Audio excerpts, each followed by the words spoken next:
Masker can't defend. He's got the outside line for the second part, and he can't hold on. Going the long way around. We're going to be 3 wide for the lead as they all come to the line. Who is going to take it in the end? And here comes Lockwood. He's going to make the move to the outside. Quinn tries to force him off a little bit, but there he goes. It's going to be side by side through turn 1. Will he be able to cover him off? He does. Weaving back to the left-hand side. Reynolds is trying everything. The kitchen sink is being thrown at it. They're leaning on each other. Coming into turn number 3. It's going to be a drag race through 3 and 4. Coming back to the line. Here comes Frisch on the bottom. Bouchard's going to hold the inside. Tries to be the late breaker here. They're going to be side by side through the final chicane.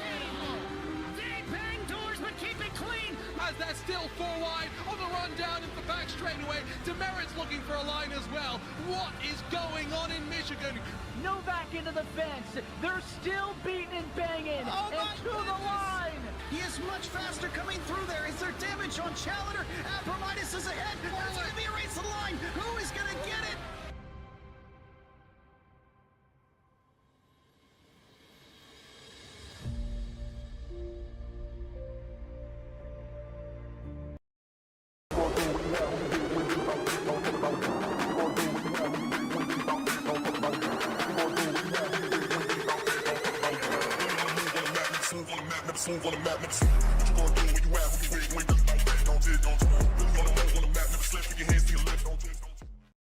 Racing isn't easy, but experiencing it is.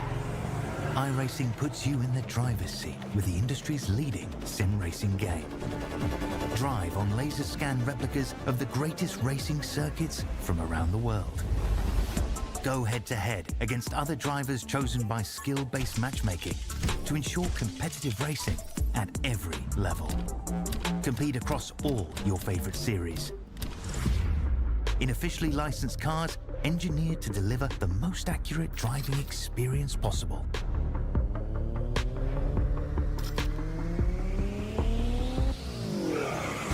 Join a race or host your own with players from across the globe.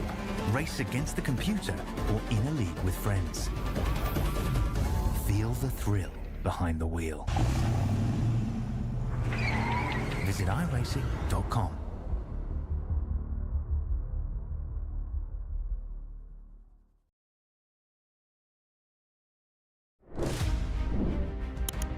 Hello and happy time of day to everybody out there in this wonderful world that we all coexist within. Hello, I am David Forch. I'm joined alongside Stephen Kernick and Kobe Jordan. We're here at the FMA Gen 4 Next Gen Series, whichever one you may want to call it, with Racers Nexus. We're at Legacy, Iowa. That's correct. We are at the wonderful, the beautiful Iowa Speedway. It is a 0.88 mile oval. Obviously, you have your 4 corners like normal. This is going to be a fun and interesting race. For me personally, I have never set foot at Iowa. And the first thing I am noticing that is different is there is not a grip patch on the inside here. So this is going to be, I believe, an all-out brawl as we're coming to the end of this season. Steven, how are things shaking up in those standings, and what do you got for us? Well, so far for the top 10, it's going to be Jacob Wilson leading out, but not by much. Chase Matsuko chases that top position. William Gay holds on for 3rd. Ted Newman, Cody Deek, and Mark Oyster hold on for the top 6. Nigel Steele is in 7th position, but keep an eye on that. So far, his races have been some ups and downs. You will be keeping a very close eye on Chase Hamby, Jeremy Eshelman, and Brock Morris holds on to the top 10. All pretty close in time, and with just a couple of races left, there's not a lot that the drivers can do to hold their positions. Threshold Motorsport still leads well over 100 points over Dumbest Racing, but we got to cast our eyes back to round 8. It was a close call. Reckham Racing holds on for 3rd, along with Oath Racing, Major Motorsports, and Winghoff Racing rounds out your top 6. Now, Iowa is going to be an interesting one because Brock Morris said he actually enjoys this race and he was looking forward to it. Since we turn back the clock a little bit, it's going to be an interesting one because in June 2012, Iowa came to the iRacing service and this circuit is incredibly bumpy. So for those drivers that are super aggressive on the start, like Chase Mitsuko and Jacob Wilson, they're going to find it's going to be a little bit difficult to hold on for the 100 laps. Yeah, you know, the newer Iowa with that little grip strip that they put in there through the corners, you know, even that is a handful of a track. You know, and when you throw in I would say period or era correct tracks like this, I think that is just the absolute best case scenario for what you can do in a league. I think this is going to be a fun time. William Gay currently sitting on the top of the board. I think we're going to be seeing a lot of side-by-side action midfield. But looking at some of these times in practice and qualifying, I wouldn't be too surprised that if we're going to see a little bit of a stretch out if we get green flag racing. And, you know, 100 laps here at Iowa, with it being the legacy, like you said, you know, it's bumpy, it's rough. They're going to be pushing their car as hard as they can while having to deal with these bumps and these slides.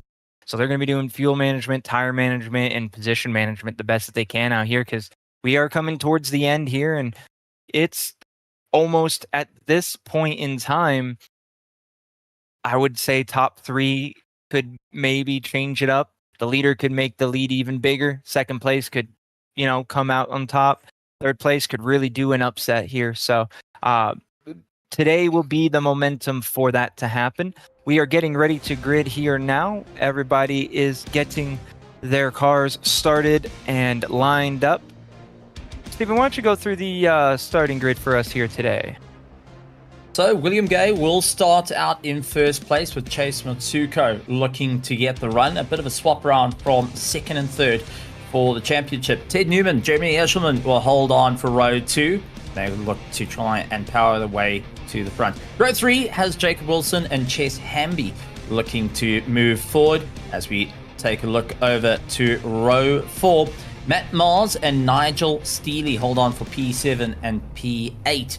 P9 goes to Joe Spielman and Cody Deek in the All-American, holding on to P10.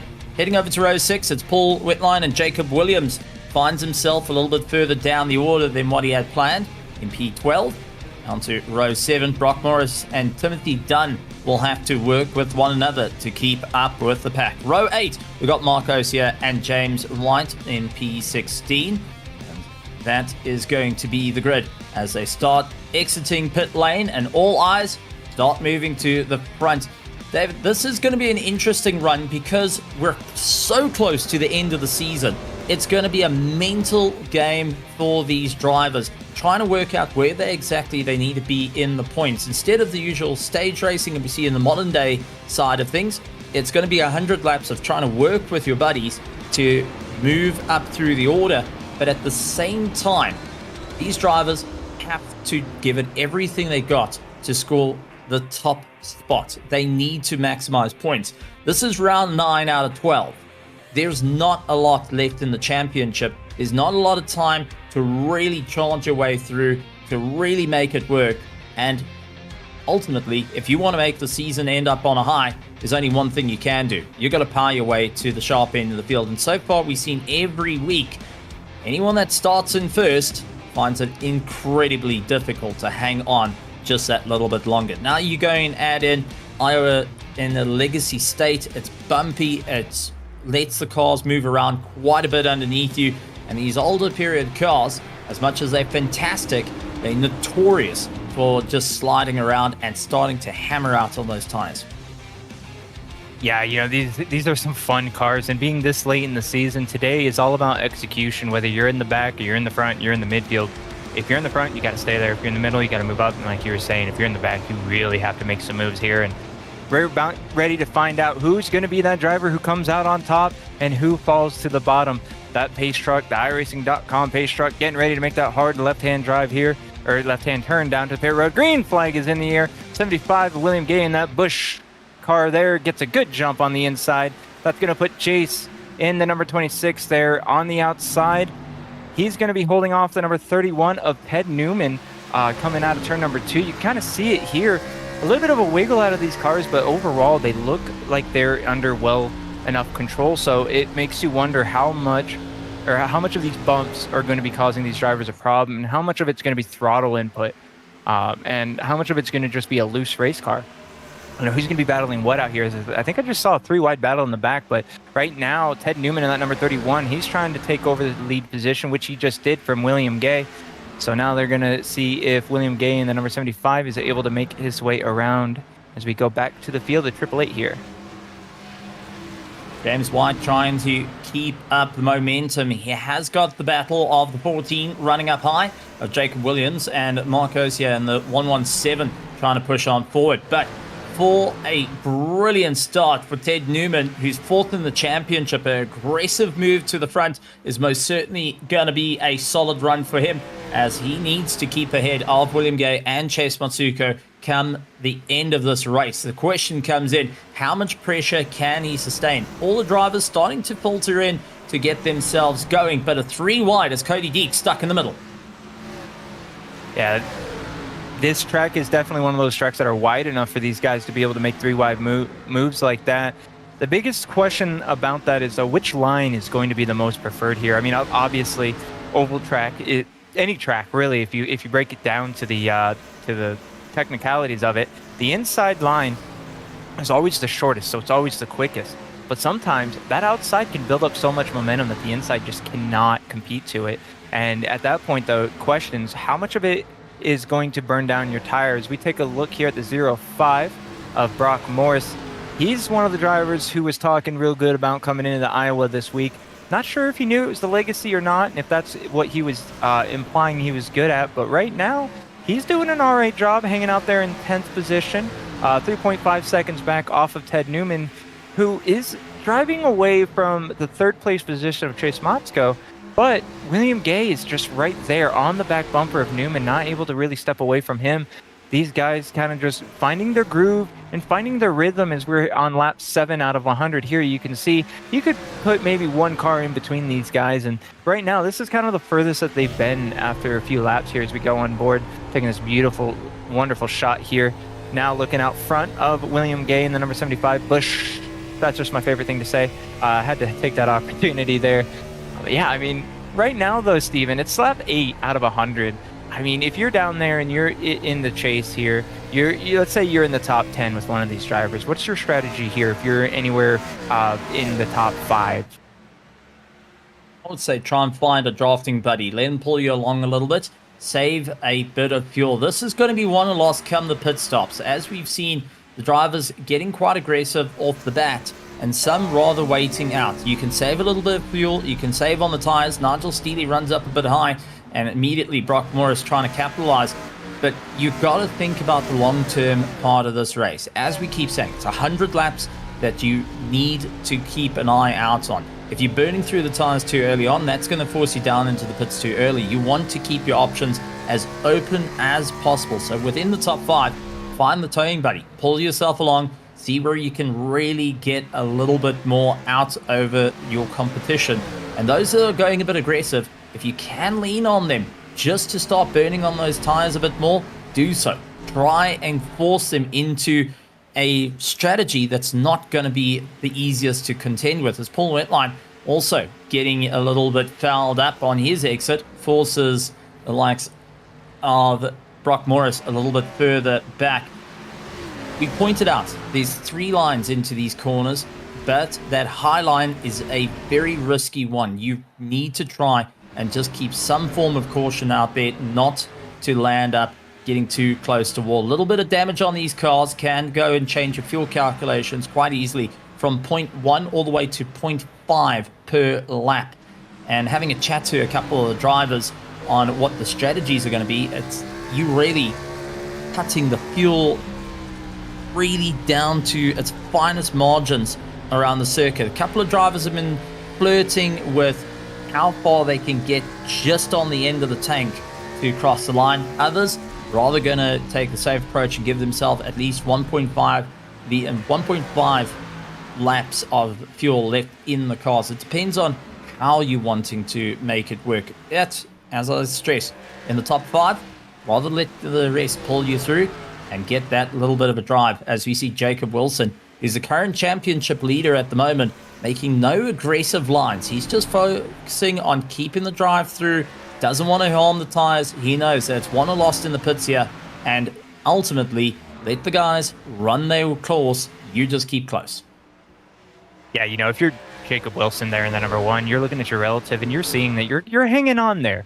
You might be, you know, just under 2.5 seconds out from the leader, but you also know that this is going to be a long time. It's going to be a long day, long evening, long race, whatever way you want to classify it. He knows that it's just a matter of time before these faster drivers start kind of dropping back a little bit, and that'll allow him to kind of maximize and close up on them when it comes time to green flag pit stops or if a caution were to come out. As of right now, though, good, clean racing all throughout the field. A couple side-by-side battles happening. And, yeah, I do want to touch base. You know, you were mentioning aerodynamics and pulling into the draft of another car. While this is only a 0.88-mile track, aerodynamics is a big thing at such a track like this. I mean, it's not like a Daytona or Talladega, but, I mean, these guys are traveling at 160 miles an hour before they enter the corner.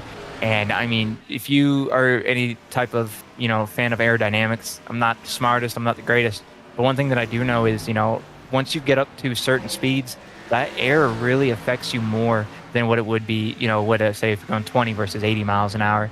And like you were saying, you know, these cars, you ding a fender, that's going to add drag to your front bumper.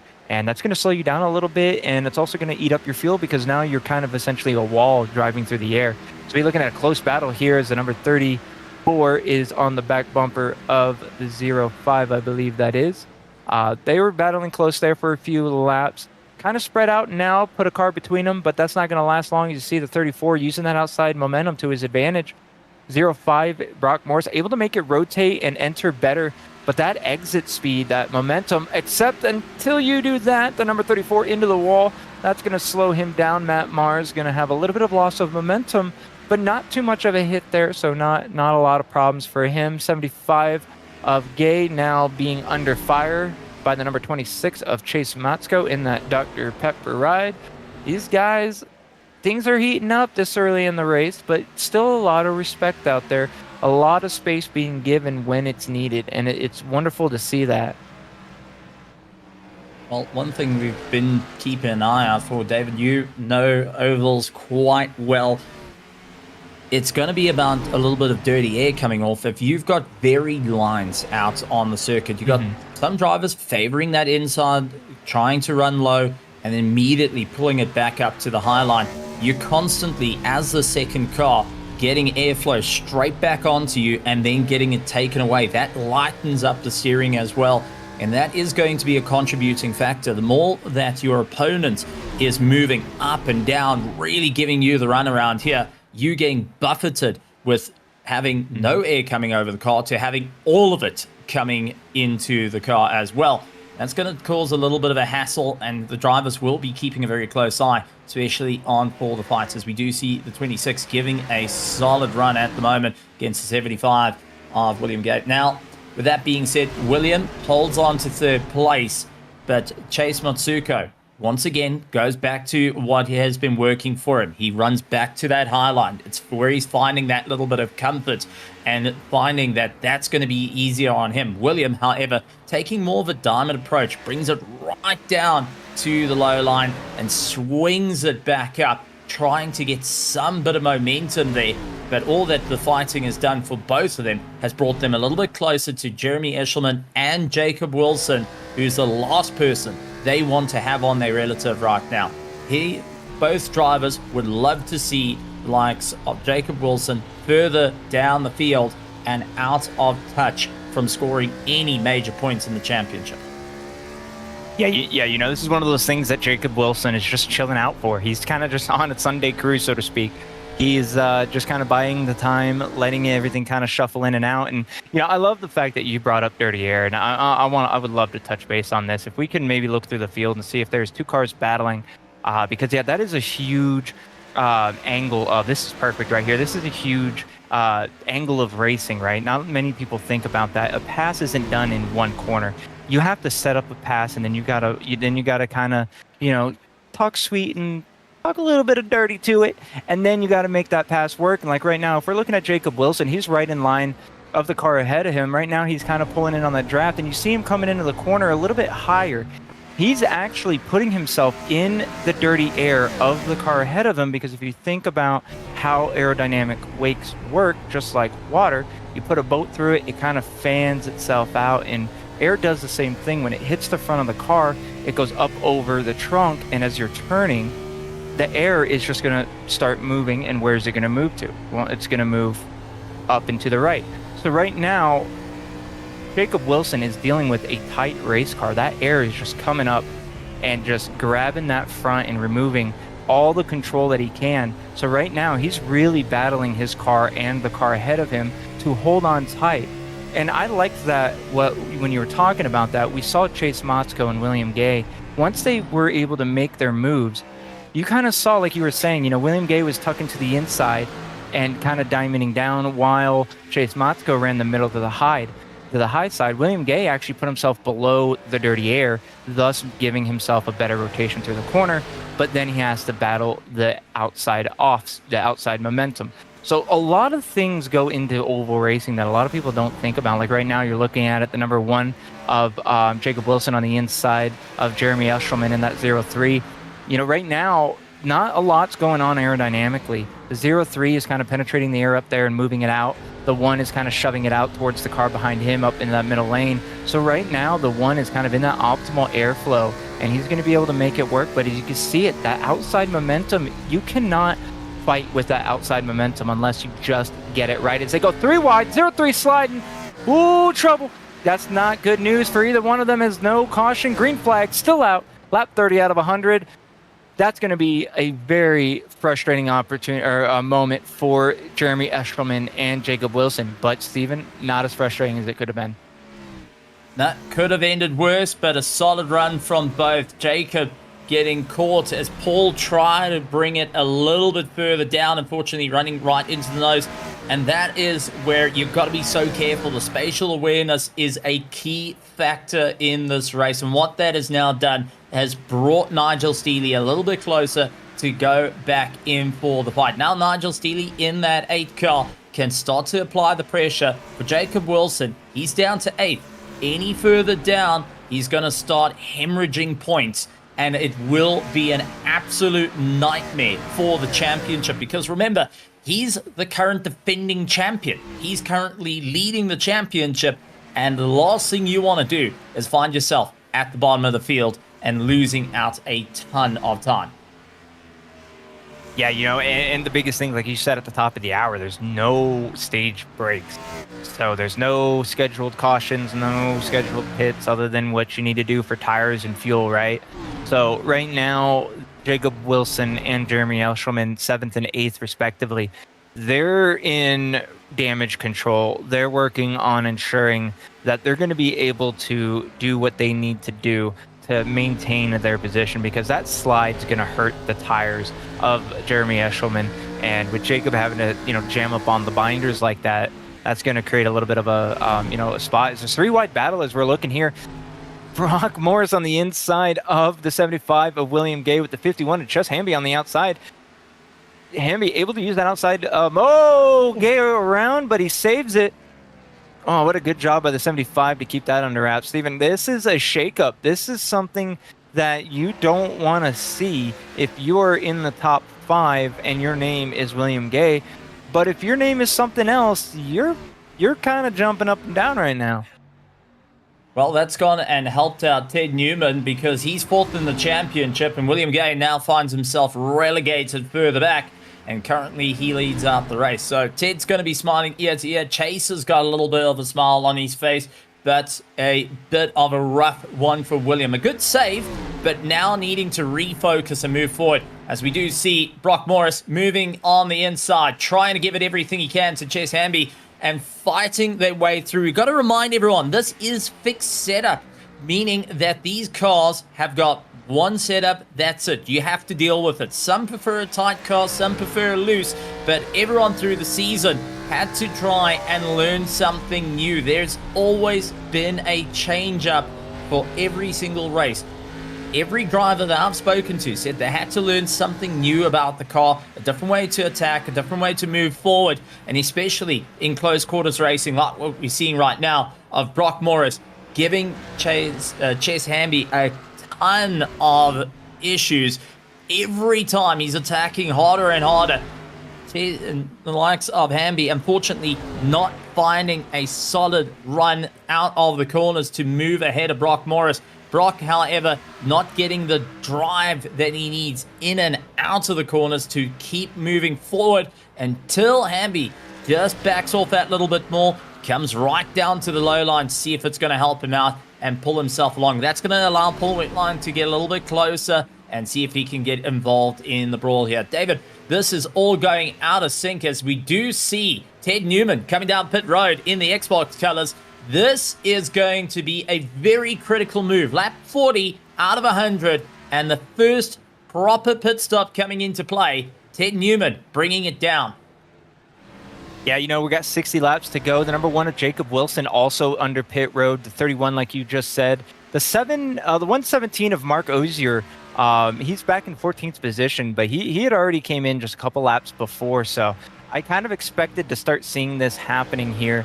A little surprised to see the number 1 down so early, as well as the 31, but I mean, the 31 had such a big lead that was almost the optimal time to do it, because he hardly lost anything. Yeah, he might be one lap down in 12th, but that's minimal in comparison to what Chase Motzko.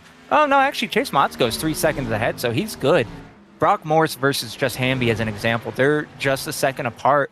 They're not going to have as much of a cushion as the 31 did, so they're going to come back out in the track, and the cars ahead of them are going to be, you know, further ahead of them. So this is a good strategy for these drivers to start coming in anytime now, to start getting those fresh tires, because that's going to be the biggest thing you want.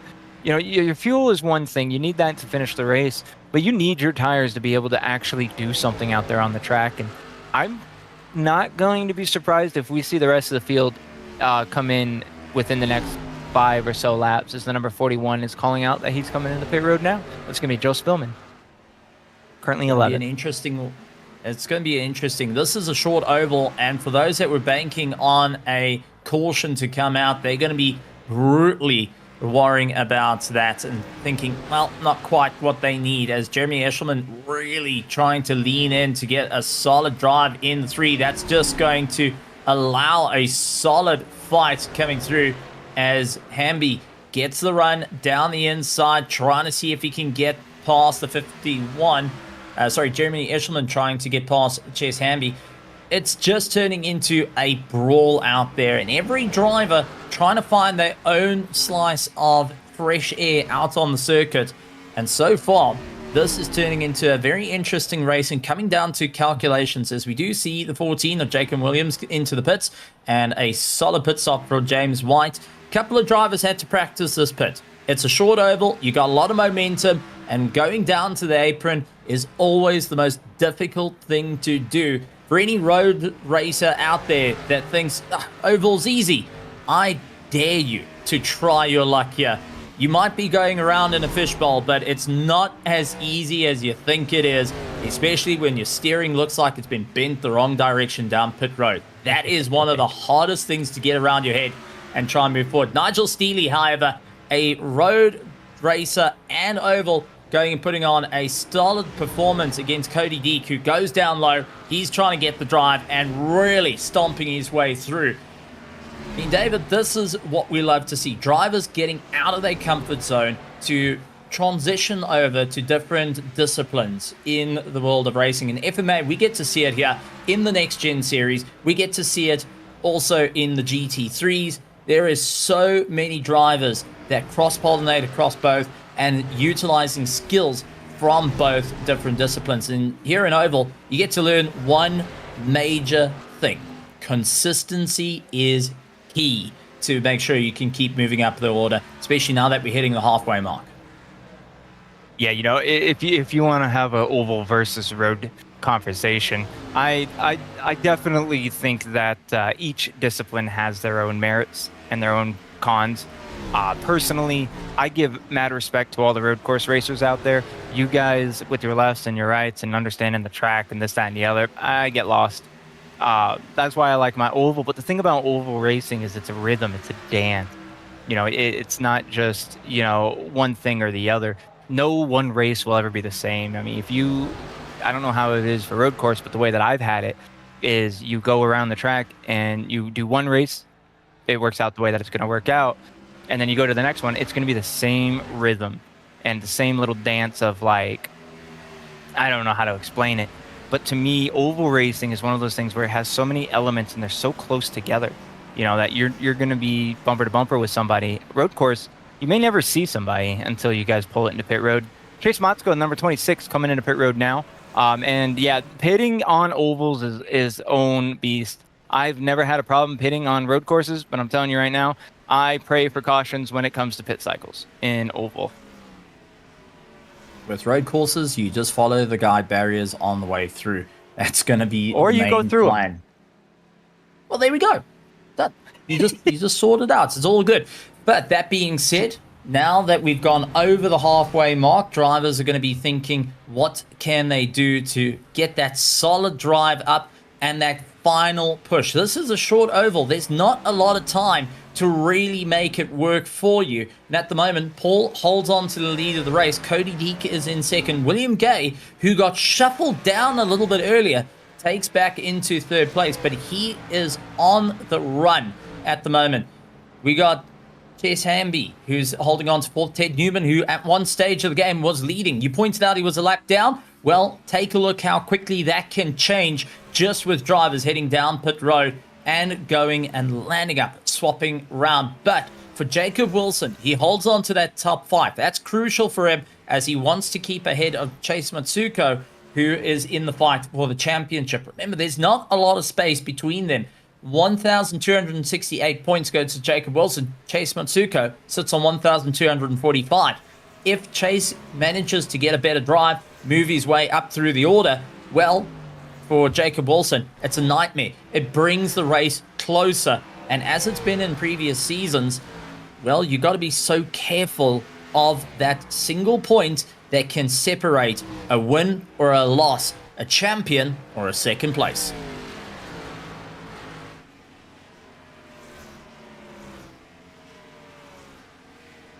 So at the moment, Cody Deek running 2.3 seconds ahead, trying to give it everything he can, but the tyre's starting to fall out underneath him as he has Chase Matsuko come around and really starting to put the hammer down. Chase going and giving it everything he can, but this is the part of the race everyone dreads. If you were too aggressive, well, I were in a legacy format will start to take all the life out of it. Brock Morris gets the run as well. He's on a solid chase, and Brock currently lying in 6th position, sees Matsuko ahead of him, and will be saying, right, you're Chasezilla.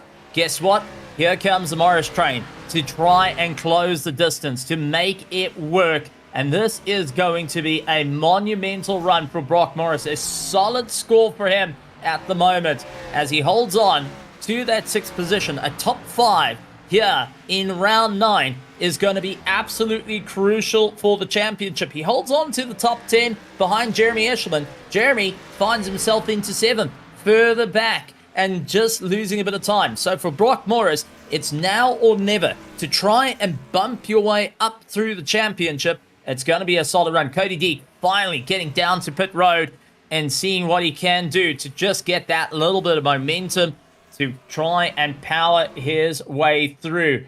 This is going to be a mental race. This is going to be gymnastics. But David, we're in for a solid race down to the wire, and it doesn't look like anyone is holding back. They've realized that there's not going to be cautions to protect them this time around. They're going to have to run right down to skill and see where they can move forward as Matsuko takes up that 3rd place.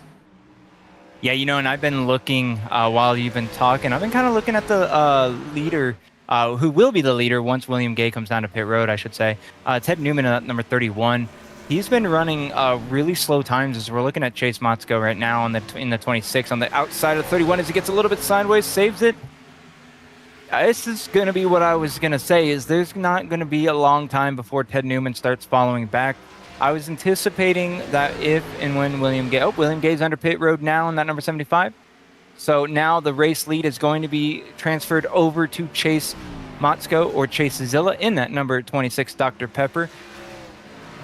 But behind him is Jacob Wilson and Brock Morris. Two drivers who know how to get things done, and two drivers who are ready to get things done and need to get things done. The number one, Jacob Wilson, was absolutely flying down the track earlier and was absolutely running the 31 down. He kind of slowed up a little bit on pace with the 0.5 around him, but I'm going to say that the number one of Jacob Wilson is going to have a decent enough time to put himself in a position to battle for the podium, maybe a second place. My biggest curiosity here, though, is if we do not get a yellow flag, how is this going to shake up for William Gay? He's one lap down right now, and he's already been in one slip-up, but he's got fresh tires, and the leaders are right in front of him.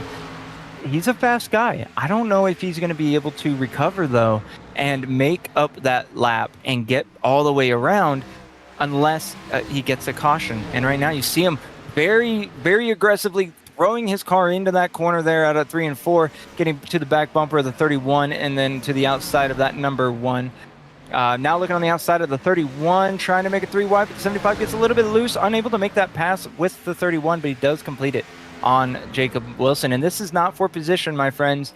This is so William Gay can get back on the lead lap and actually try and compete for a podium finish. Right now, though, ooh, never mind the 75 losing it and going down to the apron. That's not good, Steven. Not ideal at all, and you can be caution. Sure that there's a caution. Yep, the 16 Okay, and the we were just talking 117. Yeah.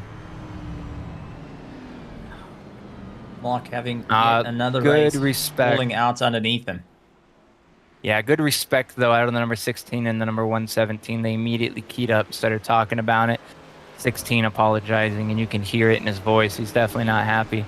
But yeah, that's a tough break for the 117 and the number 16. That's going to be Mark Ogier in the 117 and then Cody Deek. We're going to take a look at it now. You see this, how big of a gap they have. That gap's going to disappear, and it's going to disappear in a good, quick, and a hurry. Boom! Just straight in, overdrove the corner, and just said, hey man, I want to feel the plastic of your bumper, as the 117 sends it down into the pits.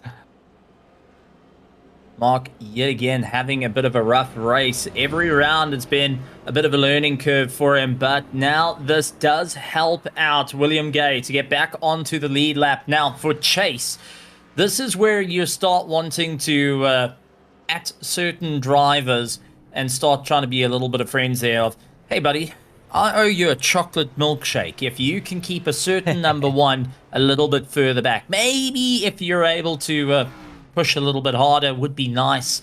You will start trying to find friends out in the grid. And it's always becomes now a strategy game, because the pressure comes in onto Chase Otsuko to get a solid drive, to break away from the field, because every little bit of advantage has been taken away. And Jacob Wilson now finds himself a little bit closer, as we see a couple of drivers opting to get a safe pit stop done and dusted now on lap 67 out of 100. This is going to be a huge run down to the wire. Everyone going to be looking forward to how they can move forward and where they can get it done. This, David, is where champions are made, pressure is put on, and you can say your friendships are tested. For anyone out there that has never been in this type of situation behind a safety car, and you see a rival behind you that you usually will walk up and give him a handshake, you start going in your head, that little gremlin of, please just get it wrong, light the rears up, just don't get the drive, and please can the rest of the field find just that little bit more pace to try and shuffle them down the order. Imagine how much of a run. If Chase Matsuko can get a win here tonight and Jacob Wilson falls out of that top 5 heading into round 10, we've got 12 rounds in this championship.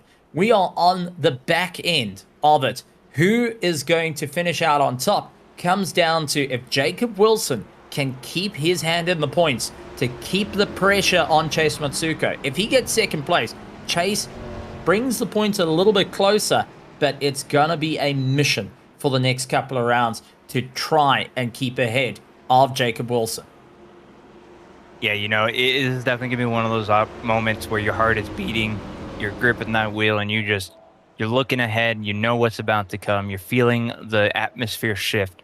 Right now, Chase Matsko ready to rock and roll. He's got Jeremy Eshelman on the outside, Ches Hamby on the inside, and Brock Morris on the outside, with Jacob Wilson rounding out our top 5 on the inside. These are 5 strong drivers.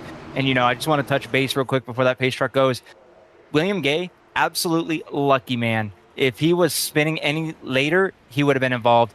And green flag is out. Good jump by the number 26 of Chase Matsko. The number 03 of Jeremy Eshelman. He's going to be trying his best to defend against the 51 and the 05 while simultaneously running down the 26. We are at 30 laps to go here at Iowa Speedway. We are in crunch time.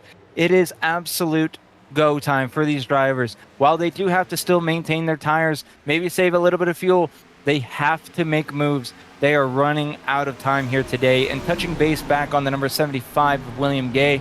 Ooh, 3 wide. Hold on. Let's hold that thought. We got crazy action going on here. Good job by everybody involved to make that a clean move. Let's see here. Another 3 wide. That's exactly what I anticipated to happen. 31 getting a little bit loose, able to save it. A little bit of a wiggle there. 05 of Brock Morris. He's able to hold on strong in front of that 31, but the 31 is answering back on that middle line. Not able to make anything happen as the 31 is just following his car up the track, not by choice, but by need to ensure that he doesn't cause himself any damage. Again, coming up the track, that 31 of Ted Newman is absolutely wheeling that Xbox drive or that car out there. He's got to dial it back, Steven. If he keeps this up, he is not going to be able to have anything underneath him, and he's not going to be able to hold on and come out on a podium, maybe not even a finish. Well, taking a look at the 05 of Brock Morris managing to get the drive. This is a big one for Brock. He's trying everything he can to take over the lead of the race, try and open up that little bit of a run. Remember, he's the joker card here. He's 10th in the championship, so first place is going to bump him up a bit. But for Chase Matsuko, this is a nightmare. Ted Newman getting past him, that's 4th place in the championship that's just gotten past, and you got 1st in the championship right behind you, giving it everything he can. For Jeremy Eshelman, he's the last remaining driver out there for the Threshold Motorsports that's within the top 5. William Gay finds himself in 8th position at the moment. He's out of the running. For Threshold Motorsports, they are trying to keep their lead in the team points, as Dumbest Racing has got Chase Matsko holding on for dear life in 3rd place. Well, they 2nd in the championship, 3,647 points, and now they're getting to score those points. They're starting to bring the championship a little bit closer for the last couple of rounds, because we've got not only the Drivers' Championship, we got the Team Championship, and this is where you're going to be calling on your teammates saying, listen, I need help. Let's try and work together. Let's try and get a final push here. Jacob Wilson keeps a low line, though. He's trying everything he can to make it work around and tries to get ahead. Chase Matsuko drops down to 4th position. This is an impact for the championship, and all that Jacob needs to do is just finish ahead of Chase Matsuko to make it work for him and to keep the lead in the championship. Yeah, but you already know that's not good enough for the number 1 of Jacob Wilson. He's the number 1 for a reason in that green Interstate battery Chevy. He wants to be 2 more positions ahead of where he is, and he's not going to stop until that checkered flag comes out or somebody decides to stop him against his will. I've been watching him while you've been talking, and he has been on an absolute rail of a drive this run. He's been able to stay clean, minimal movements out of that one ride, and he's able to just kind of put everybody in their mirror and just keep going and focus on Ted Newman and Brock Morris's. Chase Matsuko, he is having a difficult time right now holding on to his Dr. Pepper machine there on the outside, with Paul Wentline on the inside trying to make a move there for 4th position. Able to make it happen out of turn number 4, but not 100% done. Chase trying his best to combat the pass. Not looking like it's going to be a good or a possible thing to do right out the gate. Chase is going to have to yield to the number 3 of Paul Wentline, who's now looking ahead to try and chase down Jacob Wilson, Ted Newman, and Brock Morris. 20 laps turns into 19. You start being able to get closer to counting the laps on your hands. This is where the panic mode comes in. For those that are going incredibly aggressive, they are putting some serious strain on the tires, as Cody Deek, who has been at the top end of the field, trying everything he can. The pit stops haven't quite worked out in his favor. He's got Jacob Williams for a bit of company, trying to push him along, and it's great to see the two drivers giving it everything they can. They were lapped down on the rest of the field, but they brawling out between one another. Cody Deek having to go to the low line. He is looking for any advantage, and you can see the rear starting to step out underneath him. The driver not so progressive onto the throttle. He's trying to get it flat as fast as possible to keep some sort of drive out of there to really try and hold on to that 9th position. Jacob Williams will be holding on to 10th, just applying that little bit of pressure, saying, right, come, we're either going to move forward or I'm going to shuffle you down the order. This is going to be a race and a half, and this, David, as we've seen the entire season, has been one to keep an eye out for, because the only thing you know for certain in the world of motorsport is at the end of the evening, you're going to take your car, put it on the virtual trailer, whether it's in one piece or whether it's in many pieces, and you're going to have to look back and think, did I give it everything I could to maximize position? However, Brock Morris holds on to the lead, but he is starting to lose a little bit of time to Ted Newman, who has been on a stellar drive since the restart. He's looking for a win, and a caution coming out into play. David, that's not going to help out for many, as Jacob Williams takes the... That's the 34 that's gone and towed back to the pits. Yeah, it's going to be the number 34 of Matt Mars coming out of turn number 4. We're going to take a look at it here. And yeah, this is absolutely an upset if you are Brock Morris. You didn't want this to happen. But yeah, you see here, just gets the wall, upsets his car, overcorrects it, and just loops it around as if he was understudying Ken Block. Gets it turned back around. No, he's having some difficulty with the steering there, so he opts to get a towed onto pit road. But yeah, if you're hitting the number 05 of Brock Morris, you are not okay with this. You are frustrated, you're upset, you know what this means. If you're not an oval racer, you may not understand quite the feeling of getting a caution late in the race. We have just over 10 laps to go here, and this is critical. This is absolutely critical for every single driver on that lead lap with a good or decent car. This gives every single one of these drivers an opportunity to upset the standings. William Gay, now top 5. Chase Motzko, 6th. Eshelman, 7th. Chess Hamby, 8th. These were drivers that were up in the front not too long ago. They now have an opportunity to get tires, take any additional repairs they might need, give themselves a little bit of fuel, and just reset and go ham. You only got a 10-lap shootout, a little over, maybe 11 by the time we get going to green flag here. This is going to be anybody's toss-up. This is going to be exciting. At the moment, Ted Newman in a valuable position. That second place is going to help him out in the championship to help move up through the order, considering at the moment his closest competitors find themselves a little bit further down. But I'm not seeing many drivers opting for that pit stop to come in. But another factor we need to also talk about, as we did see Cody Deek go around and get a lap back, he's now in for the fight for Jeremy Eshelman. He's going to give it everything he can to push that little bit closer. And remember, he's now gone and generated a bit of heat into those tires on his wave round and will be finding himself in a solid run for the order. David, I've got to say, this is going to be a manic one as we get closer and closer. Drivers starting to realize this is a problem. And, well, I don't think it's going to be mellow yellow in the pits, but there is most certainly not mellow yellow heading anywhere down the field here. This is the time to make it or break it. And in a good old saying that's been around for years and years, it's time to send it or bin it if you want that win. Yes, sir, wreckers or checkers. This is the place. You know, these drivers, some of them might be yellow in the face after the results here, but nothing is mellow down there on the field. You said it right. Lights are off on the pace truck.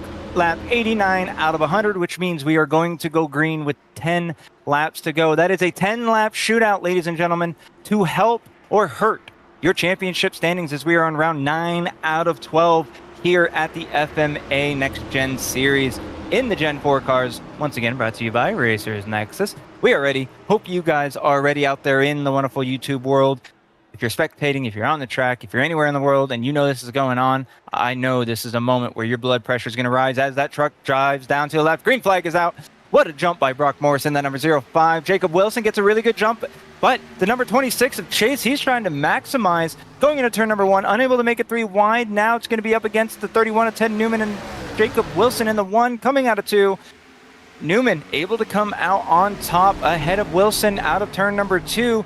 Right now, 31 Newman looking onto the outside of 05, but he overdrives it and goes up to the wall, into the wall. That's going to open the door for the number 1 of Wilson to make a move into turn number 1. And while that inside line is going to help on entry and middle, that exit momentum is going to help Newman.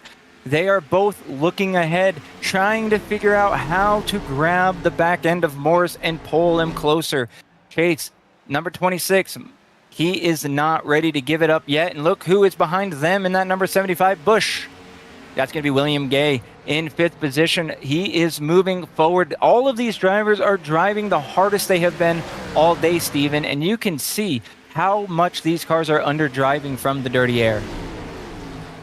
It's going to be all a big one. We have to talk about Chase had to get out of the power when Ted Newman into the wall, but it's 3 wide, and it's going to have the current leader of the championship up high, losing out a bit of time behind Ted Newman, and immediately Chase moves on through. William Gay is going to help shuffle on. This is where rivals become friends, as William Gay can go and put a position over Jacob Wilson, shuffling down the order. Ted Newman is the cork in the bottle, and for our leader of the championship, Jacob Wilson, will be extremely frustrated on that one. But it is now a run of a lifetime for the competitors. They've got to make this work for Chase. For the likes of Jacob Wilson, he's now got hands on the back of him. Oh my word, this is going to be a nightmare. Yeah, Jacob Wilson slapped that wall quite a few times, killed all of his momentum. But he was being held up by Newman the entire time. You could watch it. If you were looking, 51 and 31 into each other going into turn number 1. That's going to open the door back up for Wilson to make a move. He's now looking to the inside of Newman. Newman gets a little bit wiggly. This is frustrating if you're Wilson. You are absolutely annoyed by the number 31 of Newman, and you can't fault Newman if you're watching this. Newman's doing everything he can to hang on and keep Wilson behind him, but that's only hurting Wilson as he's now got to get desperate and make moves as we're looking at Chase making a move on Brock Morrison for the lead with 5 laps to go. Chase, our new race leader, still everywhere you look, things are happening. You see him, Chase not quite safe yet. He's got Brock and William Gay beating on the back bumper. Metaphorically speaking, of course, there's a couple, half a second apart from each other, but these drivers are going and going. 4 laps to go here at Iowa Speedway for the FMA Next Gen Series, round number 9. Steven, this is going to be exciting. I'm just doing a little bit of bad math here, and forgive me for that one, but in 7th place, Jacob Wilson is going to be losing the lead of the championship. The further he goes down the order, it's game over. If Chase remains in 1st place, he's going to take over the lead in the championship. This is crucial for it. If I'm Jacob Wilson, it's time to really dial it up a little bit more, see what I can do. Brock Morris trying to do everything he can to hold back William Gay. If William Gay gets 2nd place here, this is just adding on the fire. We're seeing, coming into the closing stages of the championship, Jacob Wilson, who's holding on to the strands of that championship, starting to fall away. Chase Matsuko and William Gay now holding on to 1st and 2nd, Well, they've applied a little bit more pressure, and Chase Matsuko looks to be taking over the lead of the championship if he remains where he is. Brock Morris, who was that joker card at the restart, is going to be having a great one, but it is now down to the final. Yep, final corner. Chase Matsuko in the number 26, looking to secure a race win here today to upset the championship. And he's able to do it as he comes off turn number 4, taking the checkered flag. William Gay in second, Jess Hamby in third, Brock Morris in fourth, and Jeremy Eshelman in fifth. And ladies and gentlemen, our former leader of the point standings, Jacob Wilson, he had an unfortunate final lap and has found himself finishing in 8th position. So according to the mathematical equations, it sounds as if Jacob Wilson's going to have to really give it his all in round 10 next. An absolute upset. Chase finds himself with that 26, burning it down here at Iowa, a track that came to the service in 2012. Got a victory up at the top. Absolutely well done. And that has just flipped the script. David, we are in for a race heading into round 10, round 11, and I will put my hand on the block here and say round 12 is going to be a shootout for the championship. It's going to be a shootout for that top 5. Iowa has always been an upset when it comes to the world of oval racing, and once again, it has done that to some of the best. Yeah, you know, the upset is not done upsetting. Round 9 is Legacy, Iowa, which is today, August 23rd.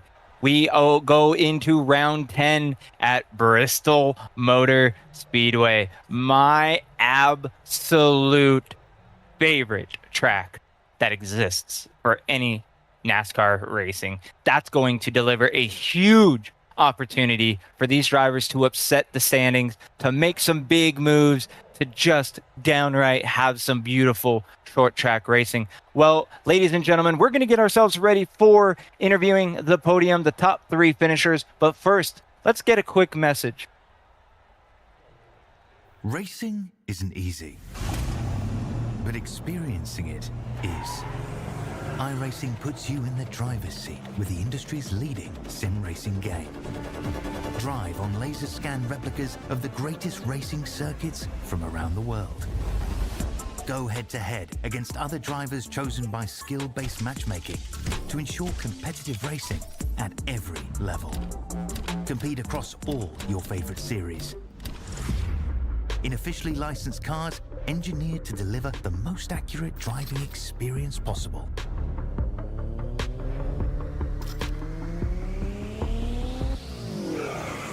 Join a race or host your own with players from across the globe. Race against the computer or in a league with friends. Feel the thrill behind the wheel. Visit iRacing.com.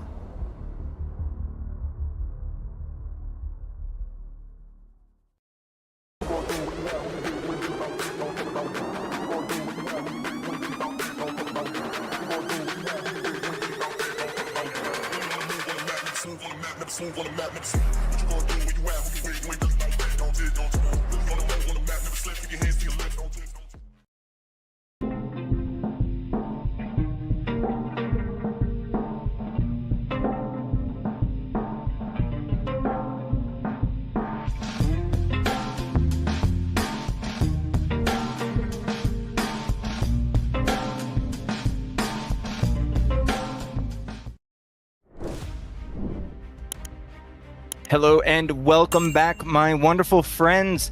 What a finish. What a race.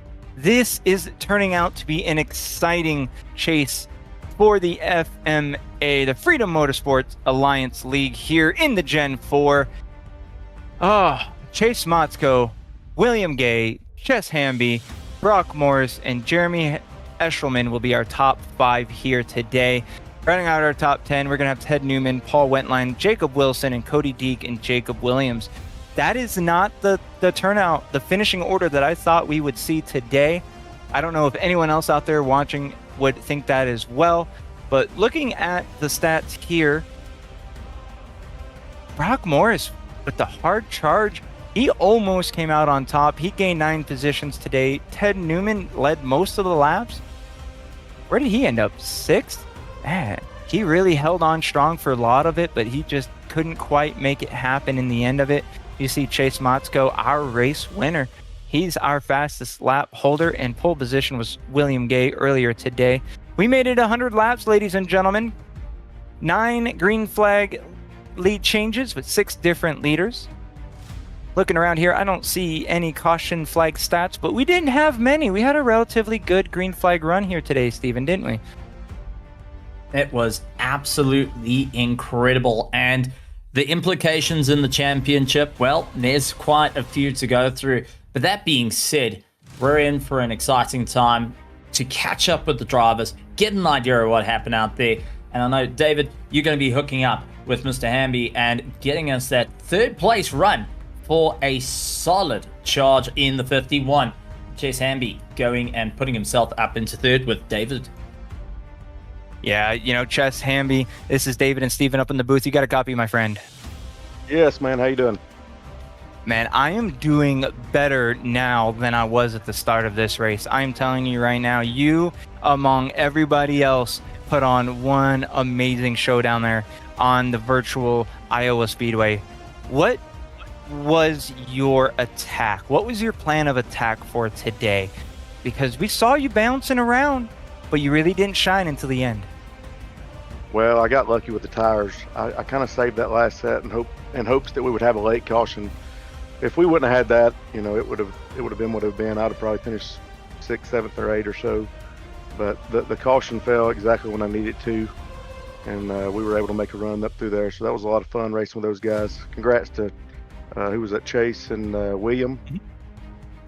Yep. Yeah, that was fun racing with those guys. Yeah, I mean, I've been watching these guys for quite a few weeks now, and it looks like an absolute blast. I'm quite jealous of anyone who gets to turn laps here with the FMA League. Now, you came out on the podium, 3rd place here. You know, like you said, you came out on top from strategy. You're able to kind of play the game and let the game kind of play for you here. What do you think you could have possibly have done differently, maybe leading into the event or during the event, that might have helped you out with maybe a little bit better of a run to maybe see if you could? Do you think maybe you could have grabbed 2nd if you had done anything differently, or do you think maybe 3rd is just where you would have fit naturally? Well, I kind of got hung up on that last restart. I don't know, the outside line just didn't get rolling very well, so I lost, 2 or 3 positions there, and by the time that everything got single file and was able to roll pretty good, I was just playing catch up at that point. Yeah, I mean, you did a fantastic job with hanging on tight there. I'm just taking a quick look here, real quick. I mean, you were sitting at 8th before the race today. I mean, I know you're quite a ways away from that top spot, but I mean, with consistent finishes here, you might be able to move yourself up quite a good amount to give yourself a nice pat on the back for the end of the season. Where do you think, or where do you hope to turn out at the end of this, as we are now moving on to race 10 out of 12? It'd be cool to finish in the top 5, at this point. It's been a really fun league. I've learned a lot. I'm still learning these cars, so I feel like I get a little bit better every week. But these guys are so fast. They put a lot of time into it and do a great job. And I'm always trying to follow those guys and get behind the fast ones in practice and learn every time I get a chance. Yeah, I mean, these cars are unique. I mean, they're some of the best eras of NASCAR, and they will always be teaching you as long as you are willing to listen and learn. Chess, I appreciate your time here today. Do you have anybody you would like to give a shout out to, a thank you to, or anything of the sorts? Oh, absolutely. Turner Enterprises, Turner Racing, Sharp Manufacturing, Pruitt's Driving School, and of course all my family and friends. And you guys, I appreciate you putting it on. Y'all do a great job. Beautiful. I appreciate that, Chess, and we do our best to match the quality of action down there on the track. So we definitely do our best day in and day out to try to match you guys, and can't thank you guys enough for being here. Without you guys, we wouldn't be able to do what we do. And so thank you for your time here post-race. Congratulations once again on your podium finish, a well-earned through strategy and skill. You cannot undercut yourself. Iowa Speedway, especially the bumpiness of it, is not an easy feat here. But I appreciate your time here. Again, we're going to go ahead and let you get to celebrating. We're going to go and talk to the second place finisher of William Gay in that number 75 ride. So bear with us, viewers. We'll be moving on here in just one moment.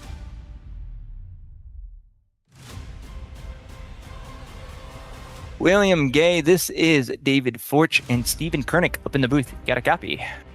What's up, fellas? How y'all doing tonight? I'm doing fantastic, Stephen. I kind of didn't let you answer last time. How are you feeling? I'm feeling great. Feel good about the finish I got tonight. Second, so I'll take it and move to the next race. Absolutely. William, you probably had one of the more up and down races today. At one point you were sideways and falling back to almost the very end of the field. And then what did it take to work your way up here? So yeah, I got out of shape.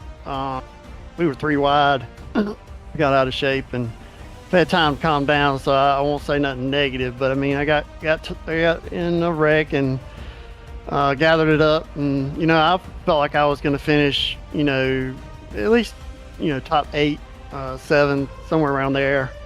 And that caution saved a bunch of us because the lead cars, they had pitted to tire their last set, and I had a set in the pit, so that definitely helped. So I never thought that I would get back up to finish in the top 3 tonight. So I had settled already for 7th place. That's where I was running at the time caution come out. So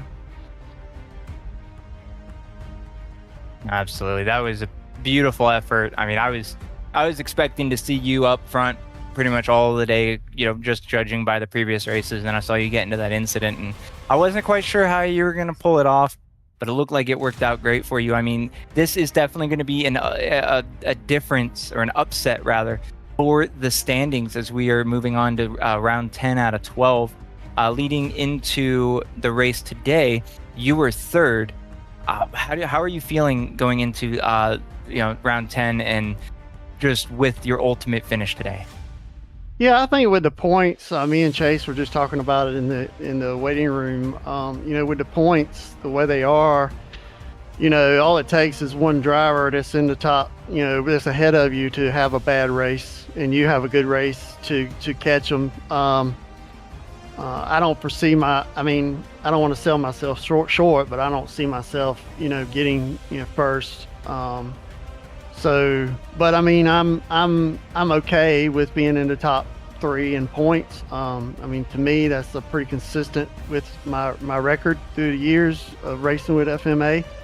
Yeah, I'm ready for the next race. I'm still learning these cars. It's a learning experience for me, but I'm enjoying it. And each race, I feel like I get better. If I can just say that right front, I'll be doing a whole lot better. The right front, one of the hardest tires to save at most tracks. The left rear only falling just shy of that. But I mean, you've been doing a phenomenal job. Go ahead. Yeah, it's tough. It's tough saving that right front. It really is. You want to drive, especially, every driver has their own driving line. Every driver has their own driving style. Me, of course, I'm no different than them. But I have, some cars I'm able to save the right front better than others. But for some reason in these Gen 4s, I eat that tire all to pieces. So if I can figure that out, I think I can be there at the end of a long run and maybe pull off a win. There you go. Well, it's coming. Your time is near. I can feel it. I mean, you've been solid all season long from what I've been seeing every time I'm able to sit up here in the booth. But William, do you have anyone you want to give a shout out to, a thank you to, or anything of the sorts, my friend? Yeah, man, I'll just thank the league. This is like my 5th or 6th season in FMA, I believe. And, they've only tried to get better. We got some fast guys. Thank all of my competitors that I race with each week. They definitely, some of them make me drive better in an attempt to try to beat them, of course. But yeah, thank you guys for putting on a good show. I watch you guys every week after the race. You put on a good broadcast, and I appreciate everything you guys do for the league. Very much appreciated, William. Thank you for the kind words, and thank you for being here as well. I mean, without you and without all these other drivers, we wouldn't be able to do any of this wonderful stuff. So thank you for always putting on a wonderful show and giving us your time of day after race. But let's go let you get down to your team, your friends, your family, whatever it may be, and let you get to celebrating your 2nd position. Thank you, guys. You have got a good night. Absolutely. And I'm going to kick this over to Steven. We've saved the best for last. We have the race winner here, but I'm going to give it to Steven, the wonderful and amazing interviewer. Steven, take it away. I'm here with Chase. Let's go. Chase on Victory Road, and we got to see not just Chase driving, we got to see Chase Zilla get out to the front and manage to take the run. Looking at the points, it looks like you've managed to take over the lead. Take us through that race, because you were aggressive from the start to power your way through to the end. Oh, well, I knew Brock was starting in the back. He wanted the low challenge tonight. So I was like, I guess gotta try to keep Brock behind me as long as I can. And then first caution came out, and I forgot to pit, and I thought I was screwed. And the second one came out, and I lucked out. So I mean, it was just got lucky with the cautions today, I guess. How was it out on circuit? Iowa Legacy, it is bumpy, it is rocky, it is a tire eater, but you managed to keep that little bit of momentum despite forgetting the pit stop. I mean, it still looked like a fair amount of pace out there, and knowing that the championship is so tight between yourself, William Gay, and to go and hold out against the defending champion, well, not an easy result with Jacob Wilson on that number 1 chasing you down. Yeah, it was real tough. I mean, everybody here is real fast, and to get a win here is real tough to do. And it's the first time I've gotten the Gen 4 car in this league, so I'm pretty happy about it. It's my favorite car. I've been trying for a long time, so I'm pretty happy to get one finally.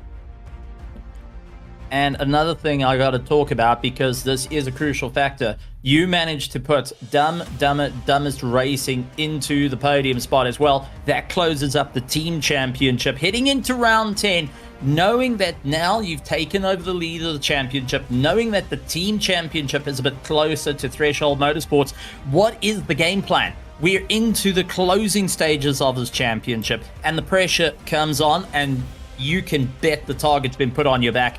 As we were having a chat to William Gay, he's ready for round 10. What's your take onto it? Oh, I'm ready for it too. I mean, Bristol's going to be a lot of bumping and banging. You know, it's just how Bristol is for next week. So, see how it goes, and just try to get all my teammates to show up so we can get some points. I think the Threshold had 3 tonight. We had 4, so that right there helps us close up a little bit. So, if we get all 4 show up every week, I think we'll be pretty good for the team championship. It's looking to put a number 1 on the door, not only just for the team, but also for yourself. With that being said, you're here in Victory Lane. You got an audience of the virtual grandstand and the entirety of the pits listening. Anyone you want to give a shout out to, since you took the win here at Iowa and walked away, going and taking a solid run at the line right at the last. Just got to thank you guys for putting on a good broadcast, and everybody showing up, and yeah, it's just good. Everybody having a good, clean race tonight. It was a lot of fun, so I appreciate it, everybody. Absolutely wonderful stuff. Chase, congratulations on a stellar victory. We're looking forward to seeing what you can do at round 10. Now that the pressure's on, it's going to be a mad dash for the wire. Yeah. An absolute one. You can hear a bit of confidence reigning in that voice, a little bit of air of caution, David. But we got to see a stellar race. We got to see a fight. And heading into the next couple of rounds, well, it's gloves or fighting. This is going to be a brawl. And as we heard, Bristol is going to be a door banger. It's going to be one that the drivers are going to keep pushing a little bit harder. And you can be sure that Brock Morris, Jeremy Ishelman, everyone had a taste at that sharp end. They got a taste of the cherry being in first place. And they will want that taste yet again. But that can also throw the points into more disarray. We can have a complete flip of the script. This is getting exciting. This is FMA Next Gen Series. This is what we come to see every single time on a Sunday. Yeah, you know, these guys have consistently given us amazing racing down there on the virtual racetrack of iRacing, and it is not over yet. Ladies and gentlemen, this has been Iowa Speedway round 9 out of 12, and we are going to Bristol Motor Speedway next week, I believe it is, at Bristol Motor Speedway to continue to shake up the standings lap by lap, and it's going to be a good time. I am the most excited I have been in a long while to call races, because I know that we are in for an absolute treat. Steven, I appreciate you being here with me. Kobe, I appreciate you being here, and everyone in the chat, watching, lurking, tuning in, tuning out, whatever you may be doing at this very moment.